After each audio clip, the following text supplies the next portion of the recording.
ಎಂಥ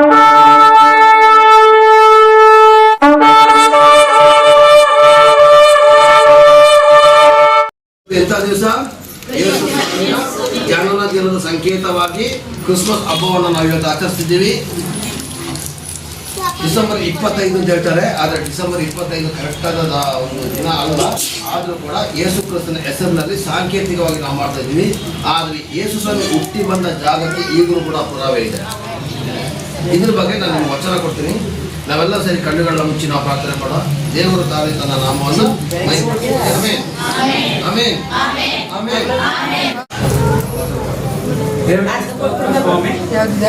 ವಾಕ್ಯವನ್ನು ದೇವರೇ ನೀವು ವಾಕ್ಯವಾಗಿರುವ ವಾಕ್ಯದ ಮುಖಾಂತರ ಪ್ರಕಟಪಡಿಸುವ ವಾಕ್ಯದ ಮುಖಾಂತರ ಸತ್ಯವನ್ನು ತಿಳಿದುಕೊಳ್ಳುವ ಹಾಗೆ ಅವರ ಜೀವಿತದಲ್ಲಿ ಹೊಸ ಬದಲಾವಣೆ ಉಂಟಾಗುವ ಹಾಗೆ ವಾಕ್ಯವೇ ಅವರ ಶಕ್ತಿಯ ನಿತ್ಯ ಜೀವ ಪಡೆಯುವಂಥದ್ದು. ಆ ವಾಕ್ಯ ಅವರಿಗೆ ಪ್ರಬಲವಾಗಿ ಕಾರ್ಯ ಮಾಡುವ ಹಾಗೆ ಕರ್ತನೆಯ ವಾಕ್ಯವನ್ನು ದೇವರಿಗೆ ಕೊಡುವಾಗ ಅವನ ಮುಖಾಂತರವಾಗಿ ದೇವರಿಗೆ ಏನು ಮಾತಾಡ್ತೀಯೋ ಅದನ್ನು ವಿಶೇಷವಾಗಿ ಆಶೀರ್ವಾದ ಹೊಂದಿಕೊಳ್ಳುವ ಹಾಗೆ ನಿಮ್ಮ ಕೃಪೆಯಿಂದಲೂ ಬಲದಿಂದಲೂ ತುಂಬಿ ನಡೆಸಿ ಸಹಾಯ ಮಾಡಿ. ಯೇಸು ನಾಮದಲ್ಲಿ ಬೇಡ್ತೇನೆ ತರುವುದು.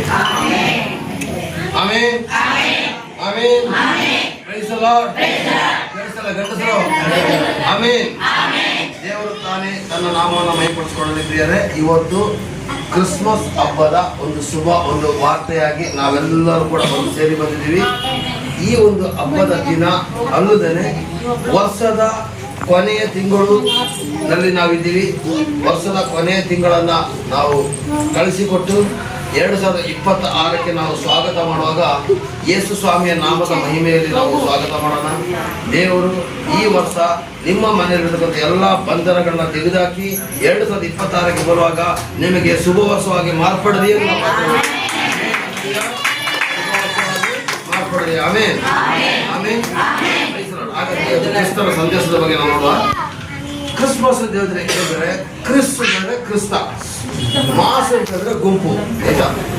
ಕ್ರಿಸ್ಮಸ್ ಅಂದರೆ ಕ್ರಿಸ್ತನ ಹೆಸರಿನಲ್ಲಿ ಸೇರಿ ಬರುವ ಗುಂಪಿಗೆ ಕ್ರಿಸ್ಮಸ್ ಅಂತಂದ್ರೆ. ಮಾಸ್ ಅಂದ್ರೆ ಗುಂಪು. ಗೊತ್ತಾಯ್ತಾ? ಈ ಒಂದು ಕ್ರಿಸ್ತನ ಹೆಸರಲ್ಲಿ ಸೇರಿ ಬರ್ತದೆ. ಇವತ್ತು ನಾವು ಸಾಂಕೇತಿಕವಾಗಿ ಡಿಸೆಂಬರ್ 25ಕ್ಕೆ ನಾವು ಕ್ರಿಸ್ಮಸ್ ಅನ್ನು ಮಾಡ್ತೀವಿ. ಆದರೆ ನಿಜವಾದ ಕ್ರಿಸ್ಮಸ್ ಅವತ್ತು ಅಲ್ಲ. ಯಾವತ್ತು ನೀವು ಯೇಸು ಕ್ರಿಸ್ತನ ಸ್ವೀಕಾರ ಮಾಡ್ತೀರೋ, ಯೇಸು ಸ್ವಾಮಿ ಯಾವಾಗ ನಿಮ್ಮ ಒಳಗಡೆ ಹುಟ್ಟಿ ಬರ್ತಾರೋ ಅದೇ ನಿಜವಾದ ಕ್ರಿಸ್ಮಸ್. ಅಂದ್ರೆ ದಿನನಿತ್ಯ ನಮಗೆ ಕ್ರಿಸ್ಮಸ್ಸೇ. ಆದರೆ ಲೋಕದ ಜನಗಳಿಗೆ ಒಂದು ಯೇಸು ಕ್ರಿಸ್ತನ ಹಬ್ಬದ ಸಾರೋದಕ್ಕೋಸ್ಕರ ನಾವು ಇವತ್ತು ಕ್ರಿಸ್ಮಸ್ ಹಬ್ಬನ ಆಚರಿಸ್ತೀವಿ. ಹಾಗೆ ಕ್ರಿಸ್ಮಸ್ ಯಾವಾಗ? ಜೋರ ಹೇಳ್ಬೇಕು. ದಿನಾಲು ನಮ್ಮ ಹುಟ್ಟಿ ಬರ್ತಾ ಇದ್ದಾರೆ, ಆವಾಗಲೇ ಕ್ರಿಸ್ಮಸ್. ಈಗ ಯೇಸು ಕ್ರಿಸ್ತ ಯಾರೆಲ್ಲ ಹೃದಯದಲ್ಲಿ ಹುಟ್ಟಿ ಬಂದಿದ್ದಾರೆ? ಕೈ ಎತ್ತಿ.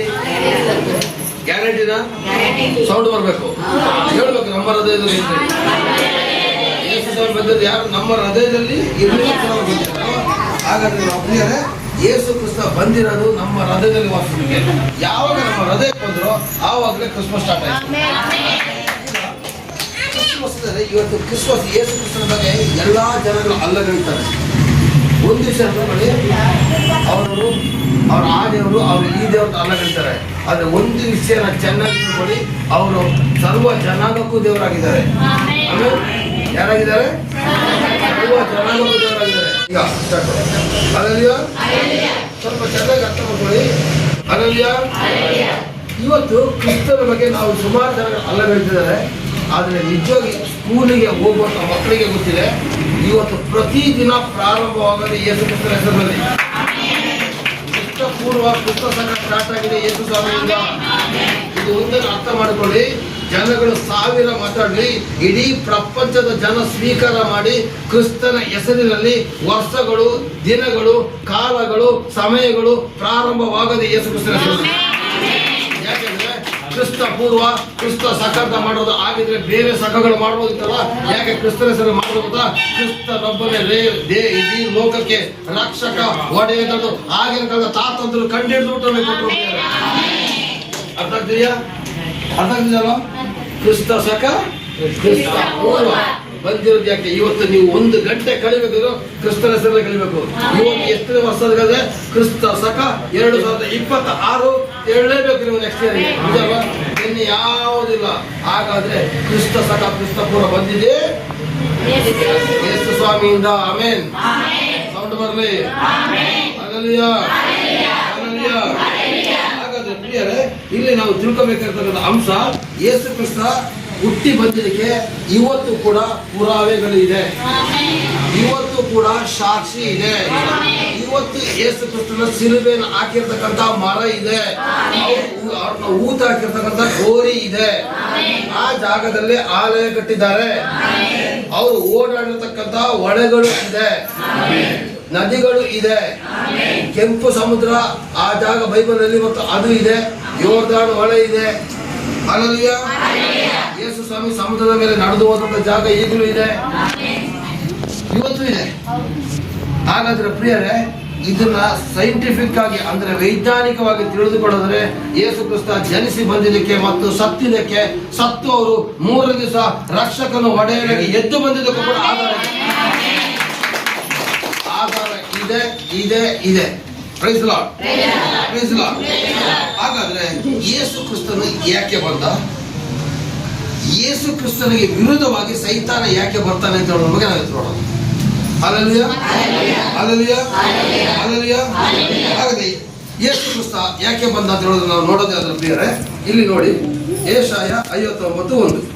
ಯೆಶಾಯ 59:1 ನಾವು ತೆಗೆದುಕೊಳ್ಳೋಣ. ಯೆಶಾಯ ಸಿಕ್ಕಿರೋದು ಓದ್ಬೋದು ಅಂತ ಇಲ್ಲ. ಇಲ್ಲಿ ಒಂದು ನಿಮಿಷ ನಾನು ಮೊಬೈಲ್ ತಗೊಳ್ತೀನಿ. ಯೆಶಾಯ 59 ಓದಿ. ಈಗ ತಂದೆಯಾದ ದೇವನ ಹಸ್ತವು ರಕ್ಷಿಸಲಾರದಂತೆ ಎಲ್ಲ. ಈಗೋ ತಂದೆಯಾದ ದೇವರ ಹಸ್ತವು ರಕ್ಷಿಸಲಾರದಂತೆ ಮೋಟುಗೈಯಲ್ಲ, ಆತನ ಕಿವಿಯು ಕೇಳಲಾರದ ಹಾಗೆ ಕಿವುಡಲ್ಲ. ಆದರೆ ನಿಮ್ಮ ಅಪರಾಧಗಳೇ ನಿಮ್ಮ ದೇವರಿಂದ ನಿಮ್ಮನ್ನು ಅಗಲಿಸುತ್ತಾ ಬಂದಿವೆ, ನಿಮ್ಮ ಪಾಪಗಳೇ ಆತನು ಕೇಳಲಾಗದಂತೆ ಆತನ ಮುಖಕ್ಕೆ ಅಡ್ಡವಾಗಿವೆ. ಇಲ್ಲಿ ಸ್ವಾಮಿ ಹೇಳ್ತಾರೆ ನೋಡಿ ಪ್ರಿಯರೇ, ಇವತ್ತು ಚರ್ಚಿಗೆ ಬಂದ್ರು ಕೂಡ ಕೆಲವು ಜನಕ್ಕೆ ಅದ್ಭುತ ಯಾಕೆ ಆಗ್ತಾರ ಗೊತ್ತಾ? ಅವ್ರು ಇನ್ನೂ ಪಾಪದಲ್ಲೇ ಇದ್ದಾರೆ. ಅವ್ರು ಇನ್ನೂ ಯಾವ್ದಲ್ಲಿದ್ದಾರೆ? ಪಾಪದ ಜೀವಿತದಲ್ಲೇ ಇದ್ದಾರೆ. ಅವರಿಗೆ ಸತ್ಯ ಬೇಕಾಗಿಲ್ಲ, ಅವರಿಗೆ ನಾಜೂಕು ಜೀವಮಾನ ಬೇಕು, ನಾಟಕದ ಜೀವಮಾನ ಬೇಕು. ಯೇಸು ಸ್ವಾಮಿ ಇಲ್ಲಿ ಹೇಳ್ತಿದ್ದಾರೆ, ಯೆಹೋವನ ಹಸ್ತವು ರಕ್ಷಿಸಲಾರದಾಗ ಮೋಟುಗೈಯಲ್ಲ. ನಮ್ಮ ದೇವರ ಕೈ ನಿಮ್ಮನ್ನ ರಕ್ಷಿಸಲಿಕ್ಕೆ ಆಗದಂತ ಮೋಟುಗೈಯಲ್ಲ. ಯಾಕೆ ಕಡೆ ಆತನ ಕೇಳಲಾರದಾಗ ಕಿವುಡಲ್ಲ. ನಮ್ಮ ದೇವರು ಕಿವುಡು ದೇವರಲ್ಲ. ನಮ್ಮ ದೇವರು ಕಲ್ಲಿನಲ್ಲಿ, ಮರದಲ್ಲಿ, ಮಣ್ಣಿನಲ್ಲಿ ಇರುವಂತ ದೇವರಲ್ಲ. ನಮ್ಮ ದೇವರು ನಿನ್ನ ಹೃದಯದ ಒಳಗಡೆ ಇರುವಂತ ದೇವರಾಗಿದ್ದಾರೆ. ನಿನ್ನ ಪ್ರಾರ್ಥನೆಯನ್ನು ಸದಾಕಾಲ ಆಲಿಸುವಂತ ದೇವರಾಗಿದ್ದಾರೆ. ನಿನ್ನ ಜೀವಿತದ ಉದ್ದಕ್ಕೂ ನಿನ್ನ ಜೊತೆಲೆ ಇರಲಿಕ್ಕೆ ನನ್ನ ದೇವರು ಇಷ್ಟಪಡ್ತಾ ಇದ್ದಾರೆ ಪ್ರಿಯರೇ. ಆದರೆ ನಿಮ್ಮ ಅಪರಾಧಗಳು ನಿಮ್ಮನ್ನ ದೇವರಿಂದ ಅಗಲಿಸುತ್ತಾ ಬಂದಿದೆ. ಆ ಕಾಲದಲ್ಲಿ ನೀವು ಮಾಡ್ತಾ ಇದ್ದಂತ ನಿಮ್ಮ ತಾತ ಮುತ್ತಾತಂದ್ರು ಮಾಡ್ತಾ ಇದ್ದ ಅಪರಾಧಗಳು ಏನಾಯ್ತು ಗೊತ್ತಾ? ದೇವರಿಂದ ದೂರ ದೂರ ದೂರ ದೂರ ಮಾಡ್ತಾ ಬಂತು. ಅದು ನೋಡಿ ಬಂದಿದೆ, ನಿಮ್ಮ ಪಾಪಗಳ ಆತನ ಕೇಳಲಾಗದಂತೆ ಮುಖಕ್ಕೆ ಅಡ್ಡವಾಗಿದೆ. ಹಲ್ಲೆಲೂಯಾ. ಹಾಗಾದ್ರೆ ಮನುಷ್ಯನನ್ನ ದೇವರು ಸೃಷ್ಟಿ ಮಾಡಿದ್ರು. ಕೇಳಿಸ್ತಾ ಇದೆಯಾ? ಮನುಷ್ಯನನ್ನ ಏನ್ ಮಾಡಿದ್ರು? ದೇವರು ಸೃಷ್ಟಿ ಮಾಡಿದ್ರು. ಸೃಷ್ಟಿ ಮಾಡೋದ ಮೇಲೆ ಏನ್ ಮಾಡಿದ್ರು ಗೊತ್ತಾ? ಆ ಮನುಷ್ಯನಿಗೆ ಒಂದು ಸ್ವಾತಂತ್ರ್ಯ ಕೊಟ್ಟರು. ಇವತ್ತು ಕೂಡ ನಿಮ್ಮ ಮನೆಗೆ ಒಬ್ಬ ಲೇಬರ್ ಹಾಕಬಿಟ್ಟ, ಫುಲ್ ಕಂಡೀಷನ್ ಮಾಡಿದ್ರೆ ಅವನು ಇರೋದಿಲ್ಲ ಮನೆಯಲ್ಲಿ. ನಿಜಾನ ಸುಳ್ಳ? ಫುಲ್ ಕಂಡೀಷನ್ ಮಾಡಿ ಅವ್ನು ಗ್ಯಾರಂಟಿ ಇರೋದಿಲ್ಲ. ಅದೇ ಅವನಿಗೆ ಸ್ವಾತಂತ್ರ್ಯ ಕೊಡಿ ಅವ್ನು ಇರ್ತಾನೆ. ಹಾಗೇನೆ ಆದಾಮ ಅವ್ವಾದೊಳದಂತ ಮನುಷ್ಯರನ್ನ ದೇವರು ಸೃಷ್ಟಿ ಮಾಡೋದು. ಸೃಷ್ಟಿ ಮಾಡಿ ಅವರಿಗೆ ಸ್ವಾತಂತ್ರ್ಯ ಕೊಟ್ಬಿಟ್ಟು ಏನ್ ಮಾಡೋದು? ಎಲ್ಲಾ ಮರದ ಹಣ್ಣನ್ನ ನೀವು ತಿನ್ನಿ, ಆದ್ರೆ ಇದೊಂದು ಮರದ ಹಣ್ಣನ್ನ ನೀವು ತಿನ್ಬೇಡಿ, ಇದು ನನಗೆ, ಇದು ಒಳ್ಳೆಯದು ಮತ್ತು ಕೆಟ್ಟದ್ದು ಅರಿವನ್ನು ಉಂಟು ಮಾಡುವಂತ ಮರ, ಇದನ್ನ ತಿಂದ್ಬಿಟ್ರೆ ನೀವು ಕ್ಷಣದಲ್ಲಿ ಆತ್ಮಿಕವಾಗಿ ಸತ್ತು ಹೋಗ್ತೀರಾ ಅಂತ ಹೇಳಿದ್ರೆ ಸೈತಾನ ಬರ್ತಾನೆ ಮೋಸ ಮಾಡಕ್ಕೆ. ಸೈತಾನ ಬಂದು ಮೋಸ ಮಾಡಿ ಏನ್ ಮಾಡ್ತಾನೆ? ನೀನು ಆ ಹಣ್ಣನ್ನು ತಿಂದ್ರಿ, ಅವನು ಮೋಸಗಾರ, ಅವನು ವಂಚನೆಗಾರ, ಅವನು ಬಂದು ಮೋಸ ಮಾಡ್ತಾನೆ. ಇವತ್ತು ಕೂಡ ಏನಾಗ್ತದೆ ಗೊತ್ತಾ? ಜನಗಳು ಪಾಪದಿಂದ ದೇವರಿಂದ ದೂರ ಆಗ್ತಿದ್ದಾರೆ. ದೇವರು ಮಾತಿದ್ದಾರೋ ಪಾಪದ ಮಾತುಗಳನ್ನು ಕೇಳ್ತಿದ್ದಾರೆ. ಕೆಲಸ ಇದೆಯಾ? ಹೌದು ಜ್ವರ ಮಾತಾಡ್ಬೋದಲ್ವ? ಎಲ್ಲರೂ ಗಂಟಿನ ಮನೇಲಿಟ್ಟು ಬಂದ್ರೆ ಆಮೇಲೆ ಹೇಳಿ. ಅಲ್ಲಲ್ಲಿಯ ಹಾಗೇನೆ ಪಾಪದಿಂದ ಏನಾದ ಮನುಷ್ಯ ದೂರ ದೂರ ದೂರ ದೂರ ಆದ. ದೂರ ಆದ್ಮೇಲೆ ಎಲ್ಲರ ನರಕಪ್ಪನ ಪರಿಸ್ಥಿತಿ ಬರ್ತಾ ಇದೆ ಅಂತ ಗೊತ್ತಾಯ್ತು. ಆಗ ದೇವರು ಏನ್ ಮಾಡೋದು ಗೊತ್ತಾ? ಆಗ ಮನುಷ್ಯ ಏನ್ ಮಾಡ್ದ? ಅದ್ರ ಬದಲಿ ವ್ಯವಸ್ಥೆಗೋಸ್ಕರ ಪ್ರಾಣಿಗಳನ್ನ ಬಲಿ ಕೊಡಕ್ ಸ್ಟಾರ್ಟ್ ಮಾಡ್ದ. ಏನ ಕೊಡಕ್ ಸ್ಟಾರ್ಟ್ ಮಾಡ್ದ? ಅಲ್ಲಮ್ಮ, ನಾನು ಮಾಡೋ ಪಾಪಕ್ಕೆ ಯಾವುದೋ ಒಂದು ಕೂಲಿ ಸತ್ರ ಆಗುತ್ತಾ? ಯಾವುದೋ ಕೋಳಿ ಸತ್ರ ಆಗುತ್ತಾ? ಯಾವುದೋ ಪ್ರಾಣಿಗಳು ಸತ್ರ ಆಗುತ್ತಾ? ಮನುಷ್ಯ ಮಾಡೋ ಪಾಪಕ್ಕೆ ಯಾರು ಸಾಯ್ಬೇಕು? ಸಾಯ್ಬೇಕಾಗಿತ್ತು. ಅರ್ಥ ಆಗ್ತಿದ್ಯಾ? ಲೋಕದಲ್ಲಿ ಎಲ್ಲ ನೋಡಿದ್ರು ಯಾವ ಮನುಷ್ಯನು ಒಳ್ಳೆಯವನೇ ಇಲ್ಲ. ಆಗ ತಂದೆಯಾದ ದೇವರು ಅವರ ಬಾಯಿಯ ಮಾತಿಗೆ ಜೀವ ಕೊಟ್ಟು ಅವ್ರನ್ನ ಕಳಿಸಿದ್ರು. ಅವರೇ ಯೇಸು ಸ್ವಾಮಿಯಾಗಿ ಬಂದರು. ಯೋಹಾನ 1ನೇ ಅಧ್ಯಾಯ 14ನೇ ವಾಕ್ಯ. ಯೋಹಾನ 1ನೇ ಅಧ್ಯಾಯ 14ನೇ ವಾಕ್ಯ. ಯೋಹಾನ 1:14 ಓದಿ. 1:14. ಆ ವಾಕ್ಯವೆಂಬವನು ನರವತಾರ ಎತ್ತಿ ನಮ್ಮ ಮಧ್ಯದಲ್ಲಿ ವಾಸ ಮಾಡಿದನು. ಆ ವಾಕ್ಯವೆಂಬವನು ನರವತಾರ ಎತ್ತಿ ನಮ್ಮ ಮಧ್ಯದಲ್ಲಿ ವಾಸ ಮಾಡಿದನು. ನಾವು ಆತನ ಮಹಿಮೆಯನ್ನು ತಂದೆಯ ಬಳಿಯಿಂದ ಬಂದ ಒಬ್ಬನೇ ಮಗನಿಗೆ ಇರತಕ್ಕ ಮಹಿಮೆ, ಆತನು ಕೃಪೆಯಿಂದಲೂ ಸತ್ಯದಿಂದಲೂ ತುಂಬಿದವನಾಗಿದ್ದನು. ಆ ವಾಕ್ಯ ಎಂಬುವನು ನರವತಾರ ಎತ್ತಿ ಬಂದನು. ತಂದೆ ದೇವರ ಬಾಯಿಂದ ಬಿದ್ದ ವಾಕ್ಯ ಇದೆ ನೋಡಿ. ಆ ವಾಕ್ಯನೇ ನರ ಅವತಾರ ಎತ್ತಿ ಮನುಷ್ಯ ಮಾಡುವ ಪಾಪಕ್ಕೆ ಮನುಷ್ಯನಿಂದಲೇ ಪರಿಹಾರ ಹೇಳಿ ಮನುಷ್ಯರಾಗಿ ಅವರು ಬಂದರು ಭೂಮಿಗೆ. ಬಂದು ಅವರು 33.5 ವರ್ಷ ಇದ್ರು ಪ್ರಿಯರೇ ಈ ಲೋಕದಲ್ಲಿ. 33.5 ವರ್ಷ ಇದ್ದು ಅದರಲ್ಲಿ ಅವರು ಸೇವೆ ಮಾಡೋದು ಬರೀ ವರ್ಷ ಮಾತ್ರ. ಬಾಕಿ ವರ್ಷ ನನ್ನ ತರನೇ ನಿನ್ನ ತರನೇ ಮನುಷ್ಯನಾಗಿ ಕಷ್ಟಪಟ್ಟು ಜೀವನ ಮಾಡಿದ್ರು. ನನ್ನ ತರ ನಿನ್ನ ತರ ಮನುಷ್ಯನಾಗಿ ಕಷ್ಟಪಟ್ಟು ಜೀವನ ಮಾಡಿ 3 ವರ್ಷ ಸೇವೆ ಮಾಡಿದ್ರು. ಸೇವೆ ಏನಂತ? ನೀವು ಯಾವ ತರ ನನ್ನ ತರನೇ ಬದುಕಿ ನೀವು ಪರಲೋಕ ರಾಜ್ಯ ಸೇರಿಸಬೇಕು ಮಾದರಿ ತೋರಿಸ್ಕೊಡಕ್ ಬಂದ್ರು. ಯೇಸು ಯಾಕೆ ಬಂದ್ರು? ನನ್ನ ತರನೇ ಪರಲೋಕ ದೇವರು ಯಾವ ತರ ಆರಾಧನೆ ಮಾಡಬೇಕು ತೋರಿಸ್ಕೊಡಕೋಸ್ಕರ ಬಂದ್ರು. ಬೇರೆ ಈ ಬೈಬಲ್ ಪುಸ್ತಕದಲ್ಲಿ ಇರೋದೇ ಪ್ರೀತಿ, ಪರಿಶುದ್ಧತೆ, ಕ್ಷಮಾಪಣೆ, ಇದ್ರ ಬಗ್ಗೆನೇ ಇರೋದು. ಪಾಪದ ಜೀವಿತ ದೇವರು ವಿರೋಧಿಸ್ತಾರೆ.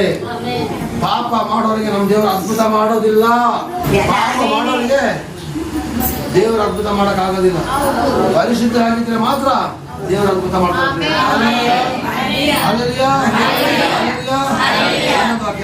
ಇಬ್ರಿಯ 2ನೇ ಅಧ್ಯಾಯ 7ನೇ ವಾಕ್ಯ ನನಗೆ ನೆನಪತ್ತು. ಅದಕ್ಕೆ ಇಬ್ರಿಯ 2:14. ಇಬ್ರಿಯ 2:14 ಓದಿ.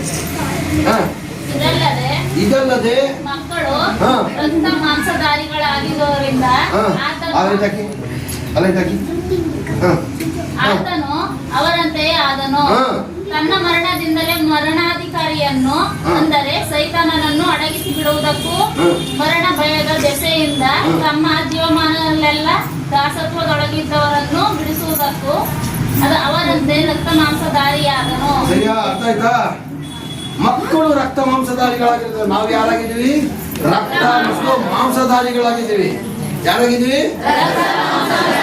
ರಕ್ತ ಮಾಂಸಗಳಾಗಿರೋದ್ರಿಂದ ರಕ್ತ ಮಾಂಸಗಳ ಅವರಂತೆ ನನ್ನ ದೇವರಾದ್ರಂತೆ. ಅಂತ ಪರಿಶುದ್ಧವಾದಂತ ಲೋಕವನ್ನ ಬಿಟ್ಟು ಅವ್ರು ಏನಾದ್ರು ಗೊತ್ತಾ? ನನ್ನ ತರ ನಿನ್ನ ತರ ಆಗ್ಬಿಟ್ರು ಕಣ್ರಿ ಅವರು. ಹಾಗೆ ಅವ್ರು ಏನ್ ಮಾಡೋದು ಗೊತ್ತಾ? ಸೈತಾನರನ್ನು ಅಡಗಿಸಿ ಬಿಡುವುದಕ್ಕೂ ಅಂದ್ರೆ ಸುಳ್ಳು ಹೇಳು, ಮೋಸ ಮಾಡು, ಎಂಡ ಕುಡಿ, ಎಂಟ್ರಿ ಕೊಡಿ, ಅದಕ್ಕಿದೆಯಾ?